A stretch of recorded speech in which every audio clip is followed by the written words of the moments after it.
نحمده ونستعينه ونستغفره ونعوذ بالله من شرور أنفسنا ومن سيئات أعمالنا من يهده الله فلا مضل له ومن يضلل فلا هادي له أشهد أن لا إله إلا الله وحده لا شريك له وأشهد أن محمدا عبده ورسوله وبعد.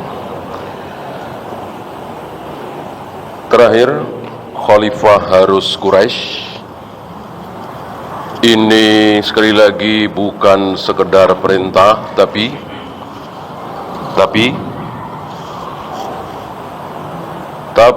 nubuat.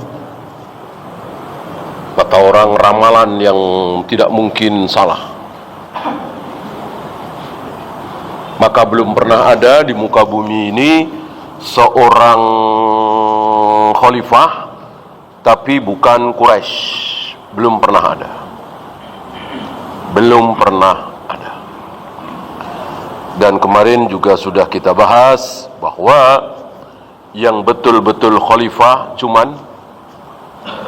yang betul-betul khalifah Ar-Rasyidin, Al-Mahdiyin cuman 4. Adapun dari Muawiyah, Yazid, kemudian Muawiyah bin Yazid, terus sampai Umar bin Abdul Aziz, sampai Harun Ar-Rasyid, pada hakikatnya bukan khalifah, tapi al-muluk, raja-raja. Dan sekali lagi, ketika Nabi mengatakan al-muluk, Nabi tidak mencela, tidak mengharamkan. Berarti sistem kerajaan oleh Islam tidak diharamkan, tidak tercela. Ya. Justru yang tercela, yang sangat bertentangan dengan Islam adalah demokrasi. Itu sangat bertentangan dengan Islam. Tidak membedakan antara orang baik dengan orang jahat. Tidak membedakan antara seorang pelacur dengan kiai haji. Tidak membedakan antara yang nggak tahu apa-apa dengan seorang profesor doktor. Ini prinsip demokrasi. Sedangkan Islam sangat membedakan. Anda ahli maksiat, jangan ikut-ikutan. Ini khusus orang-orang taat. Anda nggak tahu apa-apa, diam. Ini khusus orang-orang yang berilmu. Nah, ini Islam. Islam sangat membedakan antara orang-orang taat dengan ahli maksiat. Demokrasi tidak, sama persis. Mana ada sistem demokrasi melarang para pelacur, pengedar narkoba, penjudi, pemabuk ikut memilih? Mana ada. Yang jarang sholat nih, yang puasanya bolong-bolong nih, yang belum bayar zakat nih, maaf, jangan ikut nyoblos. Ada begitu? Nggak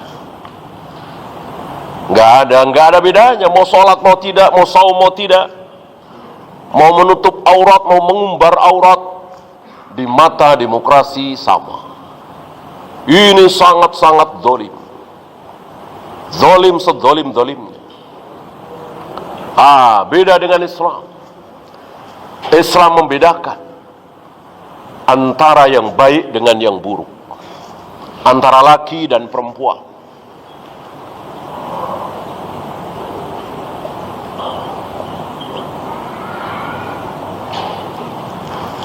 Maka bodoh sebodoh-bodohnya, rugi serugi-ruginya kalau kaum muslimin ikut-ikutan.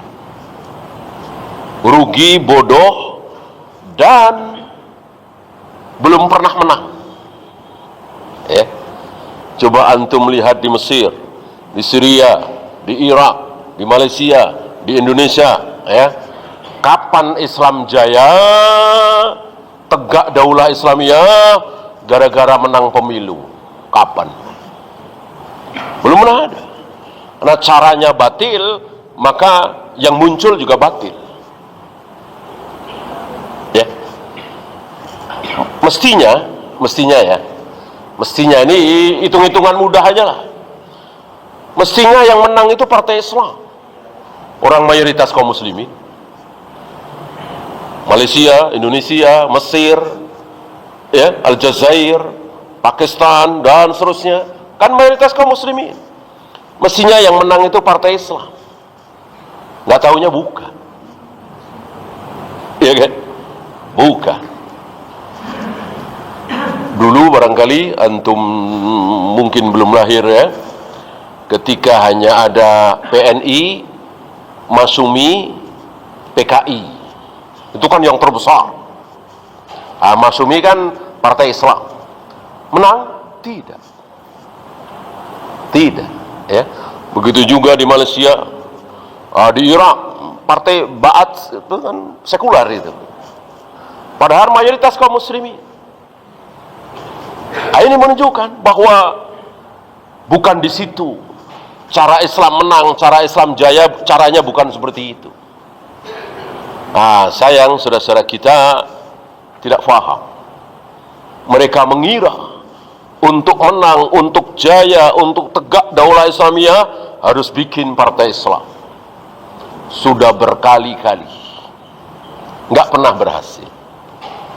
Ya. Mungkin antum masih ingat FIS, Partai Islam Aljazair. Itu kalau tidak salah 80% lebih. Mestinya kan menang.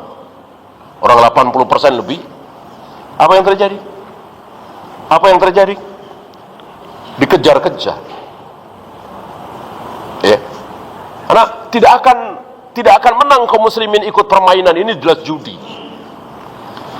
Sifat judi kan antum tahulah, ya. Sifat menonjol judi itu apa?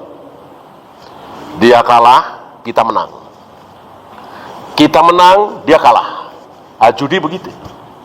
Dia untung, kita rugi. Kita untung, dia rugi. Sifat judi seperti itu. Pastilah. Mau judi togel, mau judi taruhan, pasti seperti itu. Ya. Jadi sifat judi itu bukan untung-untungan. Apa istilahnya gambling, bukan. Ya. Misalnya ada dua jalan nih, kiri kanan. Kita untung-untungan. Ya, yang benar salah satu, yang satu nggak sampai, semakin jauh, satu ke kiri, satu ke kanan. Apakah ini judi? Bukan. Bukan. Judi itu selalu dua pihak. Satu pihak menang, pihak yang lain kalah. Satu pihak untung, pihak yang lain rugi. Pasti itu judi. Nah, pemilu pilkada pasti seperti itu. Yang sekarang pada kalah itu, apakah rugi? Jelas. Jelas, ya. Jelas ruginya. Orang modalnya tidak sedikit.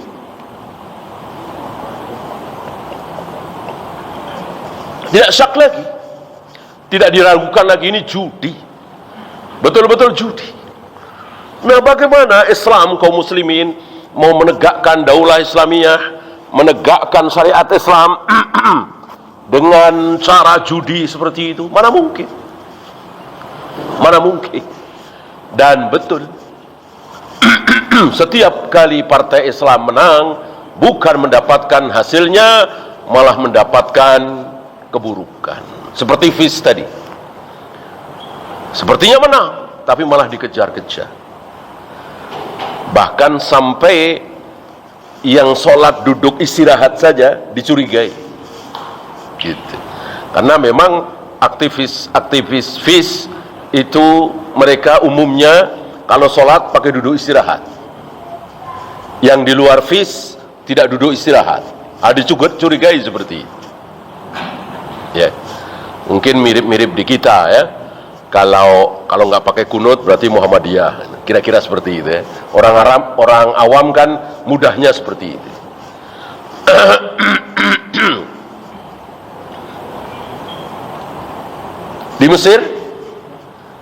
Mesir, malah sudah jadi presiden kan, Mursi itu, ya. Apa yang terjadi? Beliau kemana kita nggak tahu, ya. Pokoknya selalu seperti itu.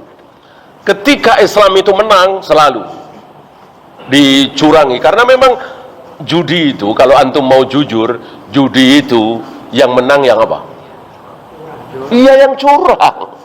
Namanya judi, yang menang ya curang, ya. Maka jangan heran kalau pemilu pilkada curang, memang tempatnya. Ya kalau nggak curang nggak menang, gitu. Dulu tahun 80-an, 70-an, ya demokrasi dimain-mainin aja. Ya itu malah aman kan, tenang ya. Jadi bohong-bohongan aja, itu lebih bagus daripada bener-beneran, ya. Ketika demokrasi itu dibikin bohong-bohongan, itu bagus, terkendali, aman, ya kan?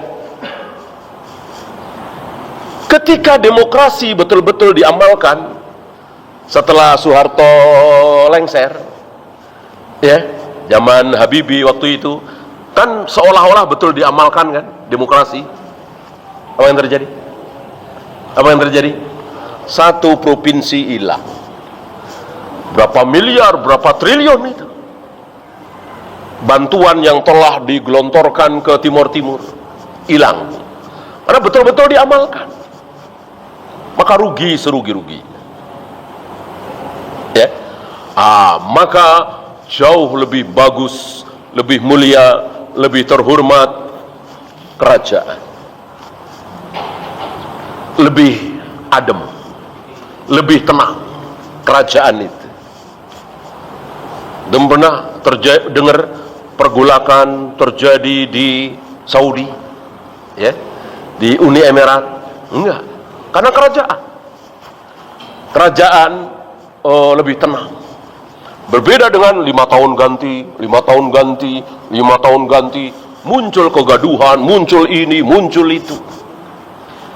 Akan lebih aman kalau kerajaan, dan lebih dicintai oleh rakyat, insya Allah, ya. Coba aja antum bandingkan kepala-kepala negara yang pernah datang ke Indonesia ini, ya. Presiden Mesir, Perdana Menteri Malaysia, Kanselir Jerman dan seterusnya, dan Raja Saudi, ya, Raja Salman, ya, datang ke Indonesia. Mana yang paling disambut oleh rakyat? Antum tahu, ya? Ada rasa kecintaan terhadap raja itu. Dan ini bagian dari sunnah sahabat kan. Karena raja pertama dalam Islam adalah sahabat, yaitu Muawiyah bin Abu Sufyan, ya. Ya, kita lanjut 34. Wa man kharaja ala imamin, barang siapa yang keluar terhadap imam. Maksud keluar ini apa? Menentang, melawan, apalagi memberontak. Barang siapa yang keluar terhadap imam min a'immatil muslimin, di antara imamnya kaum muslimin. Apa? Presiden, raja, perdana menteri, sultan, amirul mukminin, keluar menentang, memberontak. Demo termasuk apa tidak? Demo termasuk? Jelas. Demo bagian dari huruj, keluar menentang, ya.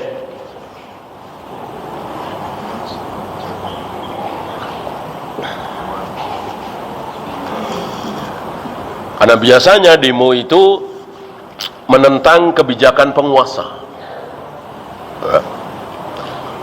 penguasa menaikkan harga BBM misalnya, keluar menentang. Ini biasanya mahasiswa yang nggak paham sunnah, menentang. Padahal kata Nabi apa? Kata Nabi apa? Bukan BBM naik lagi, bukan pajak naik lagi 2%, ya, tapi hartamu diambilin, punggungmu dipukulin, dicambukin.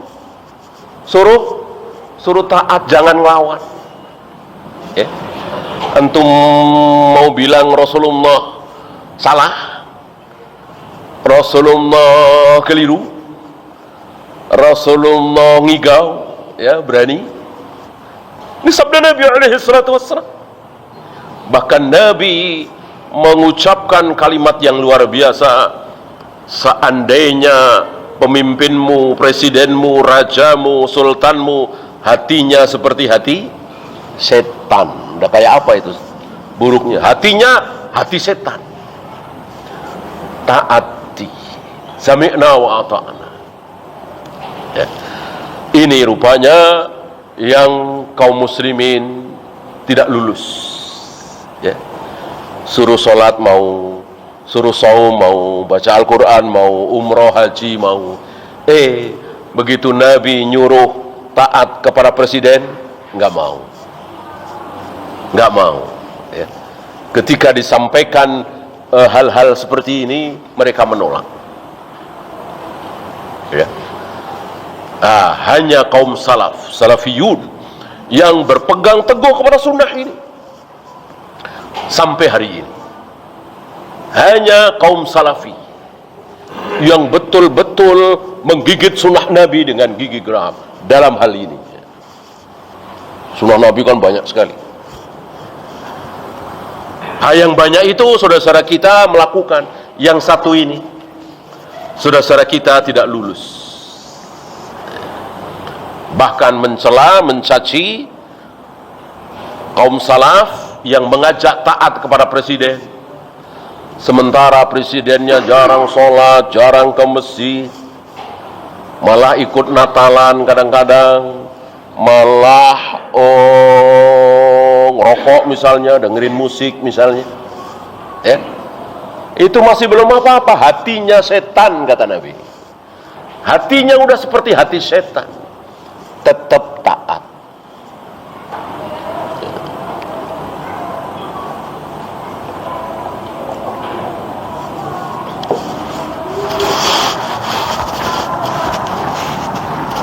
Fahuwa kharijiyun.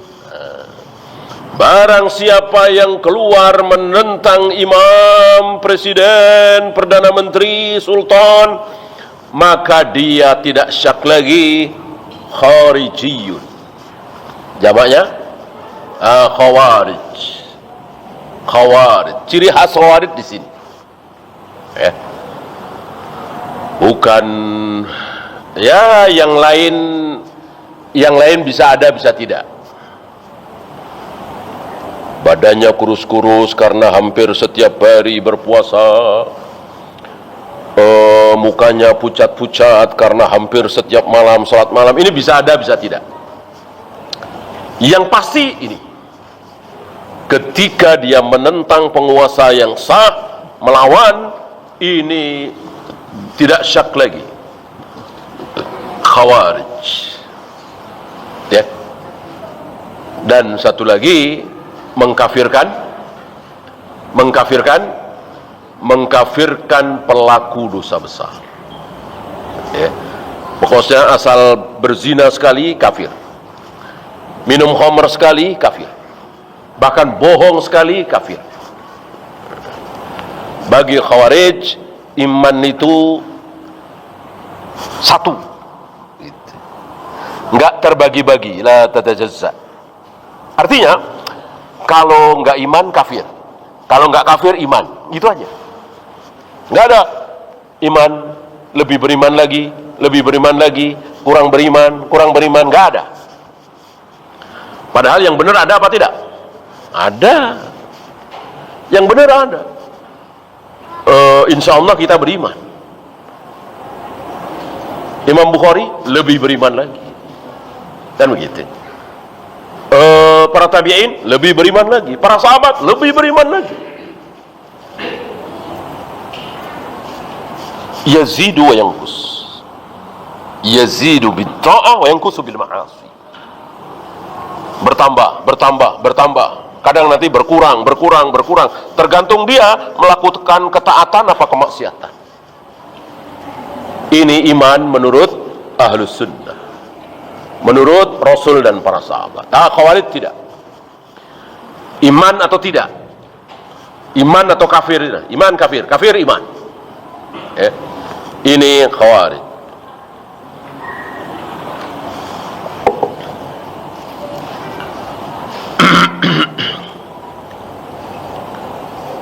Waqad syaqqa asal muslimin.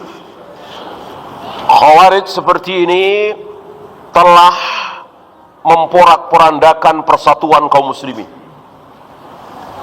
kekuatan kaum muslimin. Nabi mengatakan pertama kali Khawarij muncul saat apa? Ketika kaum muslimin pecah. Ketika kaum muslimin berselisih. Lanjutan dari kisah kemarin. Kapan kaum muslimin mulai berselisih? Di zaman Ali. Ada dua apa kemarin? Ada dua Syiah. Ada dua kelompok. Kelompok apa dengan kelompok apa? Masih ingat? Kelompok Ali dan kelompok Muawiyah. Syi'atu Ali wa Syi'atu Muawiyah. Ini Hasan belum tampil. Ketika Hasan tampil kan selesai. Kemarin sudah kita bahas. Nah, ketika muncul dua kelompok ini berselisih, dan sekali lagi perselisihannya nggak ada hubungannya dengan manhaj, nggak ada hubungannya dengan akidah, nggak ada hubungannya dengan tauhid. Artinya dua kelompok ini, baik kelompok Ali dan kelompok Muawiyah, manhajnya sama, akidahnya sama, tauhidnya sama. Insya Allah sama-sama masuk surga. Cuman berselisih dalam hal darahnya Utsman. Berselisih di situ. Enggak ada masalah manhaj, akidah, tauhid. Jadi dua kelompok ini manhajnya sama, akidahnya sama, tauhidnya sama. Persis. Tidak seperti hari ini. Senyum, berangkulan, berpelukan, tapi akidahnya beda. Senyum, salaman, berpelukan, berlakuan, tapi manhajnya beda, tauhidnya beda. Mau seperti itu? Tentu tidak. Lebih baik kita berseteru, berdebat, bahkan berperang kan? Pasukan Ali dengan pasukan Muawiyah kan berperang. Tapi akhirnya sama-sama masuk surga, bertemu di surga. Tentu itu lebih baik daripada berpelukan, berangkulan, damai, tidak berselisih, lalu sama-sama masuk neraka. Mau seperti itu? Tentu kita nggak mau. Dan itu yang terjadi. Itu yang terjadi. Ketika di dunia mereka berpelukan, berangkulan, nggak bahas keyakinan, biarin aja. Mau Tuhan ada satu, mau Tuhan tiga, mau lam yalid walam yulad, mau Tuhan punya anak, udah biarin aja. Nggak dibahas. Berangkulan, berpelukan. Nah, ketika nanti sama-sama masuk neraka, apa yang terjadi? Masih rangkulan? Masih berpelukan? Tidak. Saling caci, saling maki, saling menyalahkan. Mau seperti itu? Tentu kita tidak mau. Ya, maka biarlah kita berdebat di sini, kita gebrak meja di sini, untuk mencari mana yang hak, yang betul-betul sunnah Nabi itu yang mana, yang kunut subuh apa yang tidak. Sampai gebrak meja nggak masalah. Daripada kita mengamalkan bid'ah. Yang betul-betul sunnah Nabi itu yang mana 11 rakaat apa 23 rakaat? Dibahas. Yang betul-betul sunnah Nabi itu yang mana, yang pakai usolli apa tidak? Terus dibahas. Nggak masalah.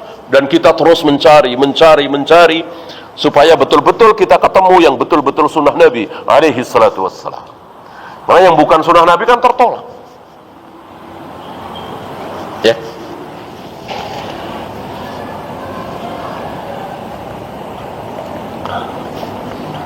Nah, ketika muncul perselisihan dua kelompok kaum muslimin, apa kata Nabi? Di saat itu muncullah Khawarij. Dan betul sekali. Betul sekali. Khawarij itu muncul saat perselisihan antara pasukan Ali dengan pasukan Muawiyah. Muncul di situ. Luar biasa, semakin yakin kita bahwa beliau betul-betul utusan Allah, Rasulullah. Tidak ada ucapan beliau yang meleset. Pas akan muncul di saat umatku berselisih. Ya. Dan mereka terlihat sekali ketika peristiwa tahkim. Panjang ceritanya, intinya bahwa Ali mengutus utusan, yaitu Abu Musa al-Asy'ari.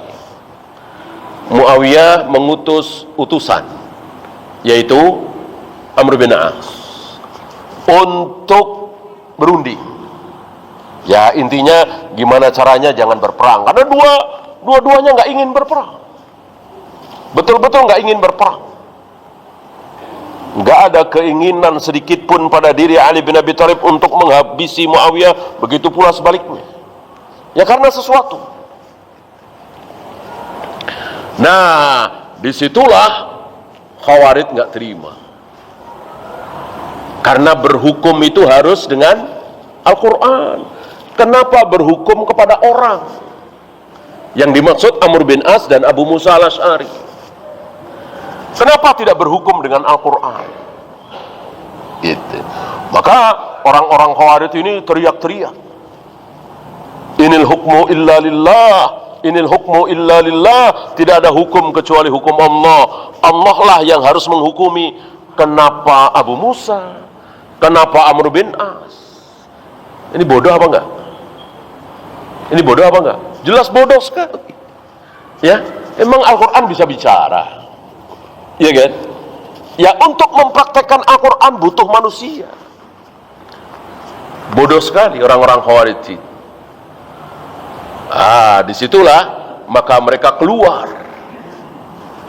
Tadinya mereka berada di kelompok Ali, keluar dari Ali bin Abi Thalib. Keluar bahasa Arabnya Khariji, jamaknya Khawarij. Ya. Sejak saat itu mereka terkenal dijuluki dengan istilah Khawarij, karena keluar dari ketaatan terhadap Ali bin Abi Thalib.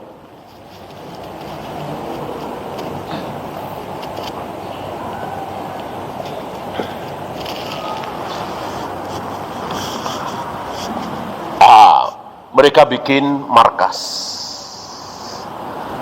di sebuah pasar, Haruro. Maka nama lain dari Khawarij adalah Haruriyah. Haruri, wanitanya Haruriyah. Oleh karena itu ketika Aisyah pernah ditanya oleh seorang wanita, apakah wanita itu kalau bersih dari haid, mandi, selain mengkodok puasa juga mengkodok sholat? Ada pertanyaan seperti itu kepada Aisyah. Mendengar pertanyaan ini, Aisyah balik bertanya, aharuriyatun anti? Apakah engkau seorang wanita Haruri? Gitu. Karena ciri khas wanita Khawarij itu kalau bersih dari haid, mandi, mengqadha sholat. Jadi misalnya haidnya seminggu, bersih, mandi, dia sholat seminggu itu 7 hari, 7 kali 5, 35 sholat. Luar biasa bodohnya mereka. Ya, nenek-nenek kita nggak sebodoh itu. Nenek-nenek kita yang nggak pernah ngaji nggak sebodoh itu. Khawarij ini terkenal bodohnya. Sufahaul ahlam, kata Nabi. Bodoh. Mereka itu bodoh. Pemahamannya itu dangkal sekali.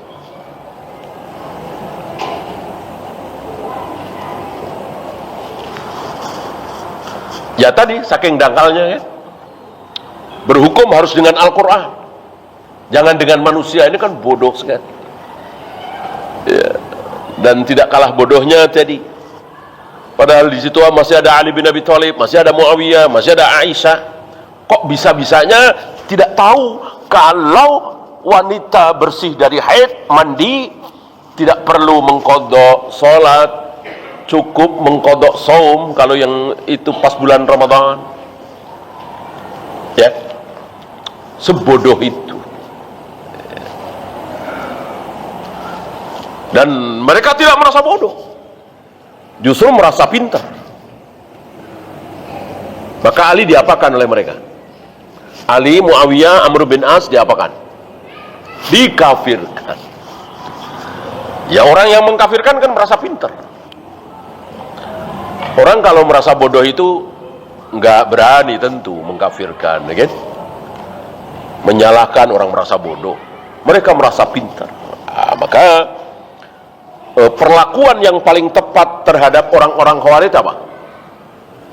Yang paling tepat apa? Ya tentu setelah iqamatul hujjah ya. Apa? Bunuh. Ya. Maka Nabi mengatakan, seandainya aku ketemu dengan mereka, akan aku habisi mereka seperti habisnya kaum Ad, kaum Samud. Tidak tersisa. Ini yang terngiang di telinga Ali bin Abi Thalib, ucapan Nabi itu.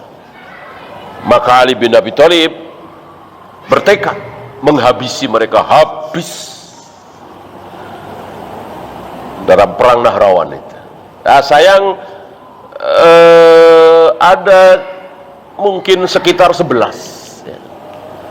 11 mereka lari menyelamatkan, berarti nggak habis 100%. Nah, yang 11 inilah beranak pinak terus menyebarkan kesesatannya, terus mendakwahkan kesesatan sampai hari ini. Sampai hari ini ada orang-orang yang meyakini bahwa zina sekali kafir, minum khamr sekali kafir, apalagi nggak sholat. Ada. Dan terlalu mudah mengkafirkan sesama muslim. Ada kisah menarik ketika sebelum Ali menghabisi mereka. Ali mengirim Ibn Abbas sebagai utusan resmi pemerintah ya, mendatangi orang-orang Khawarij ini ya. Nah, datanglah Ibn Abbas memberikan salam. Assalamualaikum warahmatullahi wabarakatuh. Apa mereka jawab? Antum tahu? Ahlan wa sahlan ya ibna ammi Rasulillah. Ahlan wa sahlan, selamat datang wahai putra paman Rasulullah. Marah Ibnu Abbas. Marah, aku sampaikan kepada kalian salam Islam, salam Nabi. Engkau jawab dengan salam jahiliyah. Maka selain assalamualaikum, waalaikumsalam adalah salam jahiliyah.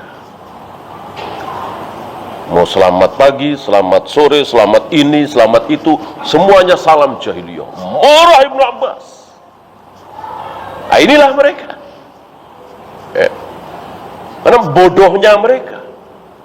Ya, bagi mereka Ibnu Abbas sama dengan Ali bin Abi Thalib, kan di pasukan Ali bin Abi Thalib, pro Ali bin Abi Thalib, ya kafir lah. Mulailah Ibnu Abbas menyampaikan hujah-hujah, terus disampaikan, terus entah berapa jam ya. 2/3 dari mereka taubat. 2/3. Sisanya 1/3 mereka nggak mau taubat. Ini yang dihabisi oleh Ali bin Abi Thalib. Tapi ya sayang, tadi tersisa kira-kira 11 atau 12. Dan adanya mereka ini sudah didumuatkan oleh Nabi alaihi salatu wassalam. Yang lain kan enggak. Apakah Nabi pernah berbicara tentang Asy'ariyah? Enggak. Nabi pernah berbicara tentang Maturidiyah? Enggak. Tentang Mu'tazilah? Enggak. Adapun tentang Khawarij, Nabi pernah bicara apa tidak? Pernah. Apa yang antum ingat ucapan Nabi tentang Khawarij? Kilabu ahlin nar, anjing-anjing penghuni neraka. Sampai dikatakan kilab, jamak dari kalbun, anjing. Saking hinanya mereka, saking bodohnya mereka. Yamrukuna minad din kama yamruku sahmu minar ramiyah. Mereka itu melesat jauh dari agama sebagaimana melesatnya anak panah dari busurnya. Antum tahu sifat anak panah melesat dari busur itu apa? Cepat. Cepat. Bahkan gerakan paling cepat hari itu. Hari itu kan baru ada tombak, pedang, mungkin paling manjanik ya, seperti mirip-mirip ketapel tapi besar. Panah, yang paling cepat panah. Itu yang diucapkan oleh Nabi alaihi salatu wassalam. Cepat. Melesat dari agama. Cepat. Kenapa dikatakan cepat? Kenapa dikatakan cepat? Ya. Ini ucapan Ibnu Mas'ud. Saat mereka masih zikir berjamaah. Jadi mereka belum bikin ulah. Belum mengkafirkan Ali, belum mengkafirkan Muawiyah, belum menentang, belum mengatakan zina sekali kafir, belum. Mereka bikin halaqah di Masjid Kufah menjelang salat subuh. Bikin halaqah di situ. Dipimpin oleh satu orang. Ini bid'ah pertama kali mereka. Dipimpin oleh satu orang. Orang itu mengatakan sabbihu mi'ah. Subhanallah, subhanallah, subhanallah, subhanallah, subhanallah. Hallilu mi'ah. La ilaha illallah, la ilaha illallah. Rame-rame. Bertasbihlah 100 kali. Subhanallah, subhanallah, subhanallah. Bertahmidlah 100 kali. Alhamdulillah, alhamdulillah. Berame-rame. Ini zikir berjamaah pertama kali di muka bumi. Sebelum itu nggak pernah ada. Di zaman Nabi, Abu Bakar, Umar, Utsman belum pernah ada zikir berjamaah dipimpin oleh satu orang. Ini pertama kali. Ya. Nah, waktu itu pertama disaksikan oleh Abu Musa al-Asy'ari.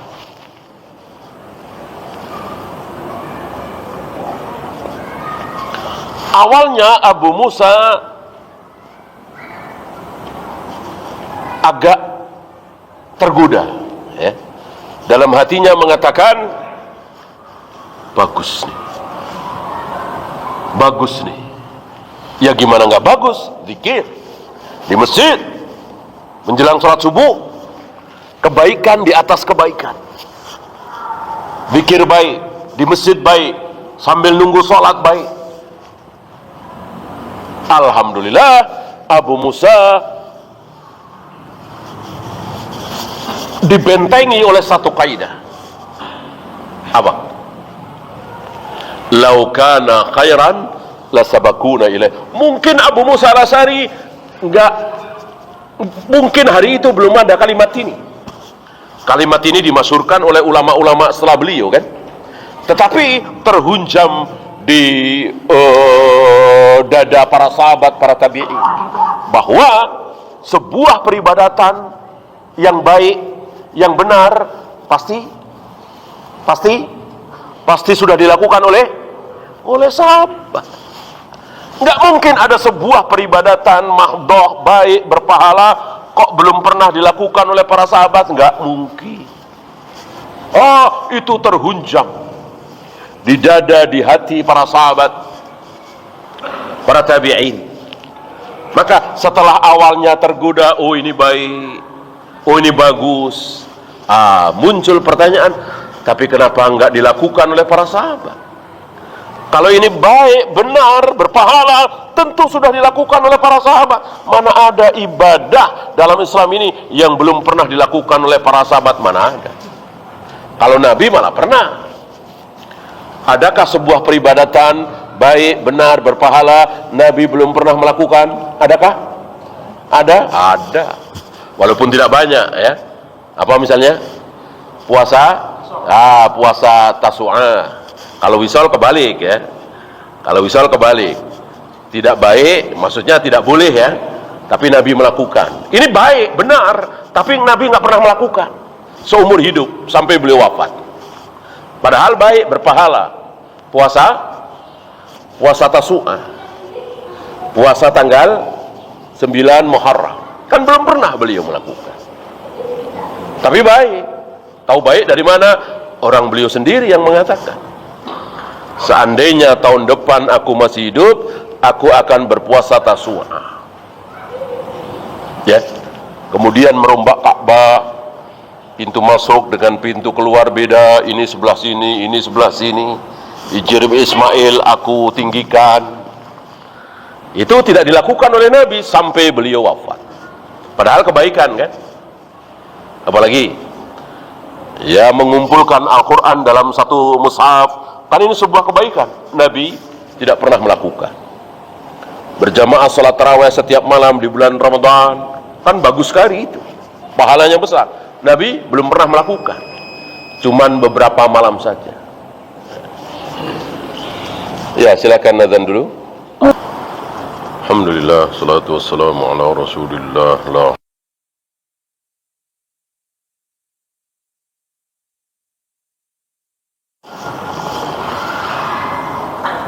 Wa khalafal athar. Mereka ini, orang-orang Khawarij ini, menyelisihi asar. Asar yang dimaksud dalil. Dan bagaimana para sahabat. Bagaimana para sahabat? Seandainya mereka menggunakan akal yang sederhana saja, tapi pakai, ya, walaupun sederhana. Sahabat ini siapa sih? Murid-murid Nabi langsung bertemu dengan Nabi, sholat di belakang Nabi, jihad bersama Nabi, makan bareng Nabi. Tentu mereka lebih tahu dari siapapun tentang Nabi. Tentu mereka lebih tahu tentang Islam ini dari siapapun. Istilah kita, saksi mata. Saksi mata turunnya Islam.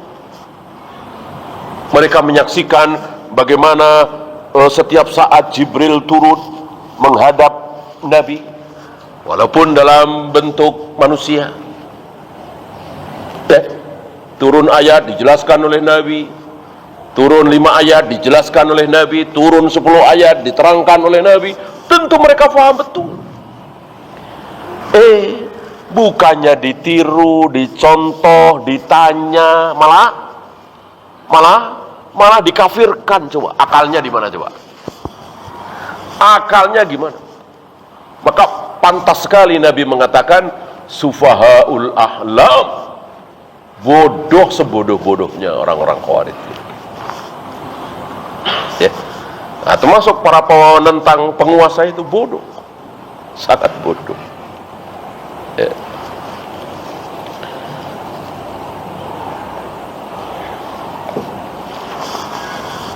Kita kembali ke Abu Musa al-Asy'ari tadi, ya. Awalnya Abu Musa al-Asy'ari terkesima, tertarik melihat zikir ini. di masjid menunggu waktu subuh berjamaah dan mereka berzikir. Alhamdulillah, Abu Musa terbentengi dengan pertanyaan, kalau baik kenapa para sahabat tidak melakukan? Nah, sekali lagi, tidak ada kebaikan ibadah mahdoh ya, bukan ghairu mahdoh ya, yang belum pernah dilakukan oleh para sahabat ya. Maka ini bisa dibawa kemana-mana. Kalau maulid Nabi itu baik benar, tentu para sahabat yang pertama kali merayakan maulid Nabi. Kalau merayakan tahun baru Islam atau bukan Islam itu baik, tentu para sahabat yang pertama kali melakukan. Kalau mentahlilkan kematian 3 hari, 7 hari, 40 hari, 100 hari itu baik, tentu para sahabat yang pertama kali melakukan. Kalau berjamaah sholat taraweh 2 kali dalam satu masjid, satu habis sisa, satu lagi menjelang sahur, itu baik, benar, berpahala, tentu para sahabat yang pertama kali melakukan, dan begitu seterusnya. Nggak ada yang keluar dari sini ya. Tapi karena Abu Musa al-Asy'ari punya adab, punya akhlak, beliau tidak langsung bicara, beliau tidak langsung bubarkan majelis itu, karena ada orang yang lebih alim dari beliau di situ ya, di Kufah. Kan Umar mengirim 3 orang ke Kufah itu, Abu Musa al-Asy'ari, Ibnu Mas'ud. Nah, ini yang saya maksud Ibnu Mas'ud ya.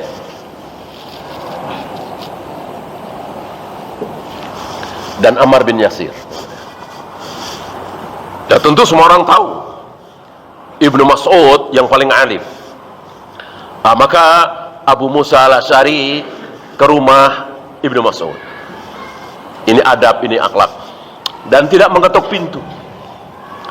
Tidak mengetuk pintu, karena sebentar lagi insya Allah beliau keluar untuk berjamaah salat subuh. Maka ditunggu di luar.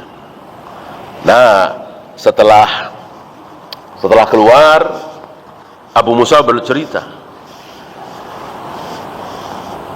tadi aku saksikan mereka berkeliling berzikir berjamaah begini. Tentu kaget Ibnu Mas'ud. Lebih kaget lagi, lebih emosi lagi ketika melihat langsung. Ini mirip-mirip Nabi Musa ketika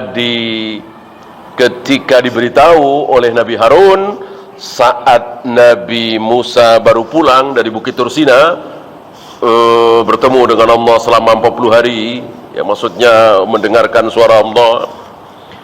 Disambut, ketika pulang disambut oleh Nabi Harun, diceritakan bahwa Samiri bikin ulah begini, marah Nabi Musa ya.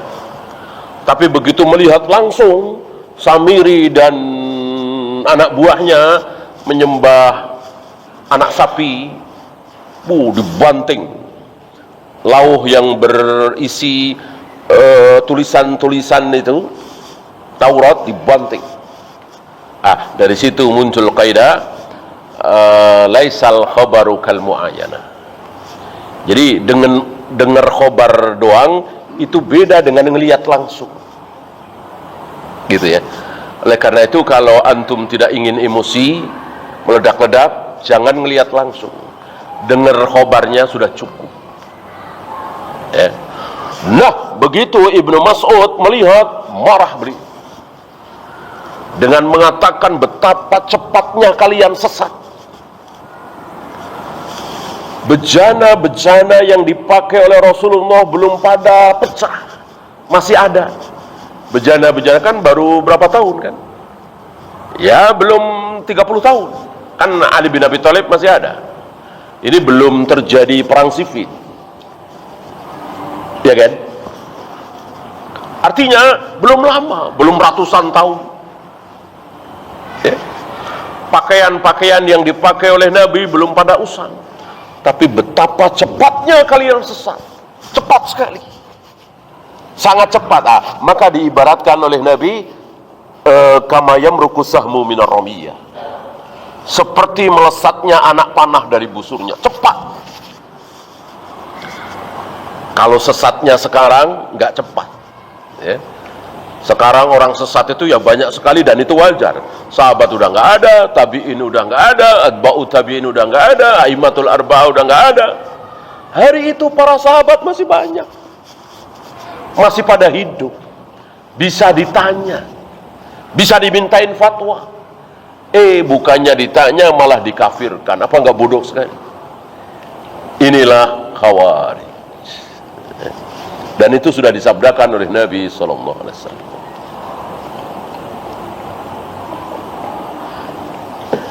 Dan antum tahu setelah Ibnu Abbas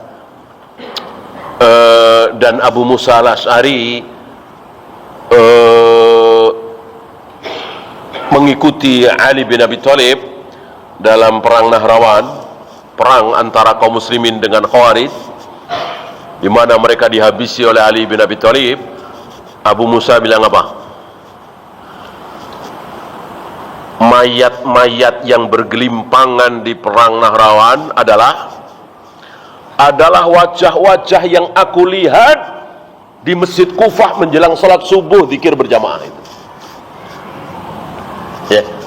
Jadi awalnya mereka melakukan kesesatan kecil menurut manusia, yaitu zikir berjamaah. Lambat laun mengkafirkan para sahabat. Karena kesesatan itu begitu, bertambah. Ya.